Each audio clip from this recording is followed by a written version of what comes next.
Jak se z tohohle stane tohle? Pojďme si to ukázat. Budeme potřebovat žitný kvásek, který se dá buď pořídit, anebo si ji sami vypěstujeme. Kvásek se vytváří z vody a žitné mouky, která obsahuje obalové vrstvy zrna, díky nimž má kvásek dostatek mikroflóry a kvasinek pro start fermentačních procesů. Dále potřebujeme hladkou mouku a vodu. Veškeré ingredience jsou postupně smíchány, začínají spolu interagovat a magie může začít. Směs je přes noc ponechána a dojde k fermentaci. V tuto dobu vzniká chuť, struktura a vzhled chleba. Dochází ke tvorbě aktivních látek a enzymovým reakcím.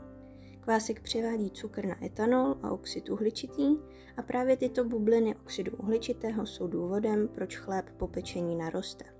Tvoří se také exopolysacharidy, což jsou složky vlákniny a prebiotik, a dále pak kyselina mléčná a octová, které snižují pH prostředí. Právě to se pak ve finále projevuje vláčností chleba. Kyselina mléčná navíc chrání chléb před plesnivěním.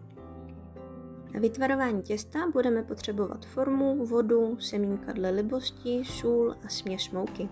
Směs smícháme a během následující hodiny několikrát přeložíme. Poté těsto pomoučíme, vyformujeme z něj chléb a vložíme do formy na kynutí. Kynutí těsta trvá až 2 hodiny a je zapříčiněno vznikajícím oxidem uhličitým, který donutí chléb zvětšit svůj objem na zhruba 2násobek. Během procesu chléb pravidelně navlhčujeme. Nakynuté těsto vyklopíme na plech, ozdobíme nožem a pomoučíme. Následně chléb vložíme do předem předehřáté trouby s vodní parou. Uvolňování oxidu uhličitého a vodní páry nám přispívá ke zvyšování objemu bochníku. Chléb nejdříve pečeme na vyšší teplotu a poté teplotu stáhneme. Vlivem teploty dochází ke změně struktury těsta, dále také i k mazovatění škrobu a denaturaci bílkovin. Během pečení bochník obrátíme, aby byl pořádně propečený i ze spod, a pak se ještě na pár minut peče ze zhora. Po vyndání z trouby necháme chléb vychladnout a podáváme dle libosti.